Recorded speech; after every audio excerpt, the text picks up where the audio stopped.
오늘 우리에게 주시는 하나님 말씀은 고린도후서 3장 12절로 18절 말씀입니다. 고린도후서 3장 12절로 18절까지 말씀, 오늘 우리에게 주시는 하나님의 말씀입니다. 우리가 이 같은 소망이 있으므로 담대히 말하노니 우리는 모세가 이스라엘 자손들에게 장차 없어질 것의 결국을 주목하지 못하게 하려고 수건을 그 얼굴에 쓴 것 같지 아니하노라. 그러나 그들의 마음이 완고하여 오늘까지도 구약을 읽을 때에 그 수건이 벗겨지지 아니하고 있으니 그 수건은 그리스도 안에서 없어질 것이라.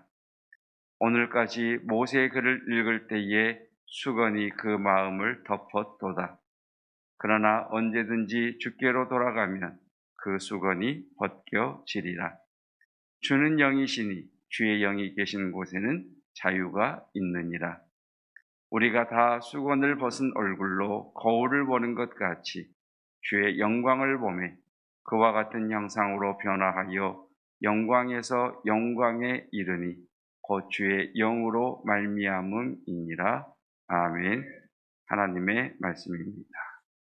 13절 말씀, 우리는 모세가 이스라엘 자손들에게 장차 없어질 것의 결국을 주목하지 못하게 하려고 수건을 그 얼굴에 쓴 것 같이 아니하노라. 출애굽기 34장을 보면 모세가 다시금 하나님께 나아가서 계명과 그리고 성막에 관한 율례에 관한 말씀들을 40주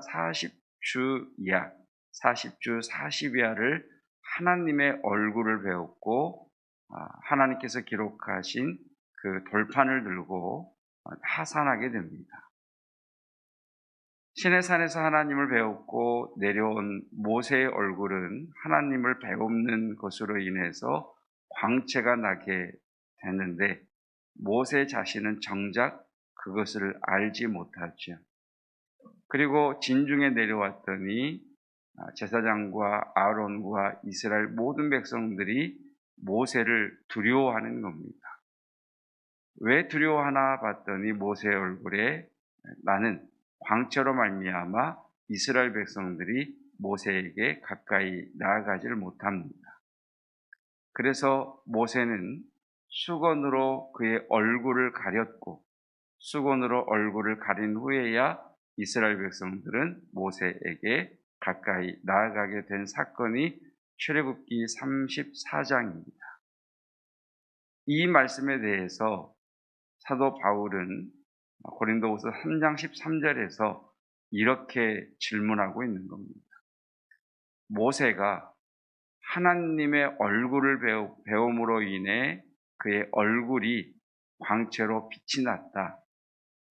그런데 이스라엘 사람들이 그 얼굴의 광채로 인하여 모세에게 가까이 나아가지 못했었는데 모세가 자기의 얼굴에 나는 광채를 가리기 위해 수건을 써야 됐느냐? 아니면 하나님이 두려워서 하나님 앞에 성실하지 못하고 거룩하지 못해 하나님이 두려워서 모세의 그 광채를 보고도 모세에 가까이 나아가지 못한 이스라엘 백성들이 회개하고 성실함과 신실함과 거룩함을 추구해야 되겠느냐, 이렇게 묻고 있는 겁니다. 여러분은 어떠십니까? 모세가 그 얼굴의 광채를 가리기 위해 수건을 덮어 써야 되는 겁니까? 아니면 우리가 그 영광의 빛을 두려워하지 않는 그 수준에까지 우리의 거룩함이 자라나야 되는 겁니까? 그래서 13절 제일 끝에 아니하노라라고 하는 말씀을 기록하고 있는 거죠. 자, 이제 기록된 말씀에 대한 이야기입니다. 이것처럼 하나님께서 유대인들에게 성경을 주셨는데 구약이겠죠. 모세오경, 구약. 자, 성경 모세오경 구약을 주셨는데 그 성경 안에 예수 그리스도가 계시다. 여러분, 성경 안에 계시된 하나님과 예수 그리스도를 볼 수 있는 은혜가 있기를 축복합니다. 그러니까 성경은 교훈집이 아니죠. 성경은 우리에게 하나님과 예수 그리스도를 보여주시는 하나님의 말씀, 계시의 책이지요. 그런데 유대인들의 마음을 수건으로 덮어버리니, 그러니까 그들의 마음을 수건으로 덮고 성경을 보니 그들은 성경 안에서 예수님을 보지 못하고 있다. 너희 마음의 수건을 벗어버려라 라고 하는 말씀이 이어지는 말씀입니다. 14절 말씀. 그러나 그들의 마음이 완고하여 오늘까지도 구약을 읽을 때에 그 수건이 벗겨지지 아니하고 있으니 그 수건은 그리스도 안에서 없어질 것이라. 15절 말씀. 오늘까지 모세의 글을 읽을 때에 수건이 그 마음을 덮었도다. 수건이 그 마음을 덮고 있으니 성경 안에 있는 하나님 예수 그리스도를 못 보더라는 거예요. 여러분, 설교를 들을 때에 그 마음을 수건으로 덮고 설교를 들으면 들리지 않습니다. 절대 들리지 않습니다. 그 마음의 수건을 벗어버려라 이렇게 말씀하시죠. 그러니까 이 말씀을 우리에게 적용해 본다면 여러분, 이곳에 주님이 임재해 계십니다. 아멘. 그러면 우리의 예배의 자세는 이럴 수 없죠. 그렇죠? 왜? 지금 주님을 보고 있는 사람이라면 이곳에서 예배하는 우리의 마음, 우리의 자세, 우리의 눈빛 하나하나 이럴 수는 없는 거죠. 여러분, 이곳에 거니시고 계시는, 우리 가운데 거니시는 주님의 임재를 믿음으로 볼 수 있기를 축복합니다. 근데 그것이 마음에 없으면, 그것이 마음이 수건을 마음이 덮는 게 아니라 마음을 수건이 덮고 있으면 주님이 임재가 이곳에 이루어지고 주의 거니심이 있다고 할지라도 전혀 상관없는 그런 사람으로 예배드리더라라는 말씀이죠. 여러분, 우리는 24시간이라고 하는 하루, 그리고 일주일이라고 하는 이 시간 동안, 이 시간에 1시간 예배드립니다. 주일날 1시간. 여러분, 주일날 1시간 아버지 앞에 나와 예배하는 그것과 세상에서의 나머지 시간을 살 때에 어떤 영향을 더 많이 받겠습니까?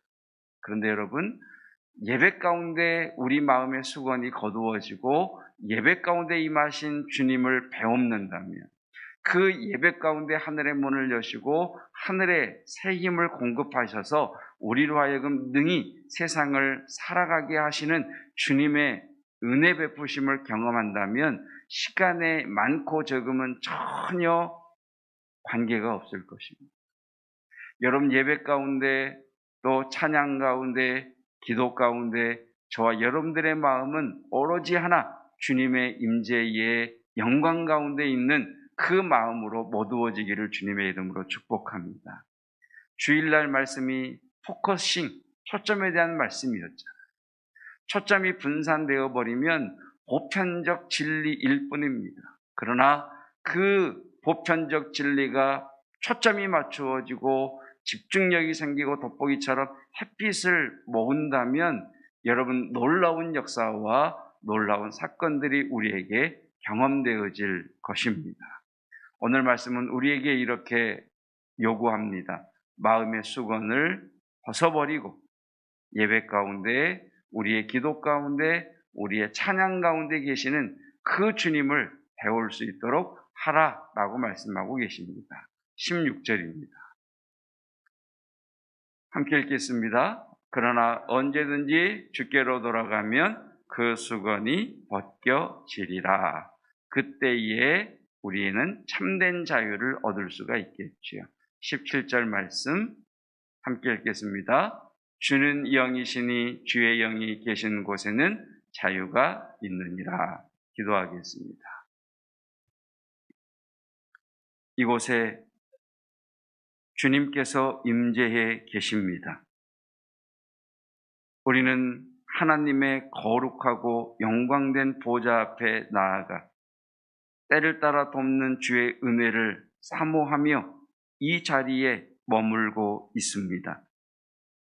내가 기도하는 이 자리가 하나님의 영광된 보좌 앞이며 내가 예배하고 기도하고 찬양하는 이 자리에 만왕의 왕이신 주님께서 거룩한 옷을 입으시고 우리 가운데 거니시며 안수하시고 터치하시고 품으시고 말씀하고 계심을 믿습니다. 그 믿음으로 이곳에 머물게 하옵시고 주께서 친히 안수하시고 터치하시고 말씀하셔서 지친 자에게는 새 힘을, 두려워하는 자에게는 평강을, 깨어진 자에게는 다시금 회복됨을, 병든 자에게는 치유를, 외로운 자에게는 동행을 허락하여 주시옵소서. 그 주님께서 이곳에서뿐만 아니라 우리와 함께 동행하시는 나의 주님이십니다. 하나님의 얼굴을 배웠고 모세의 얼굴이 광채로 빛났던 것처럼 주님을 모신 자로서 오늘 하루 우리의 삶이 그리스도의 전도지와 같이 그리스도를 증거하는 복된 날 되게 하옵소서. 어르신들 영육간에 강건케 하옵시고 다음 세대들 지혜가 자라며 키가 자라게 하시고 우리 젊은이들 진로의 문을 여시며 만남의 복을 허락하여 주시옵소서. 예수 그리스도의 은혜와 하나님의 사랑하심과 성령 하나님의 함께 하시는 그 은혜가 우리 마음의 수건을 벗어버리기를 원하는, 그래서 그리스도를 배웁기 원하는 주님의 백성들 위에 영원토록 함께 하시기를 축원하옵나이다. 아멘.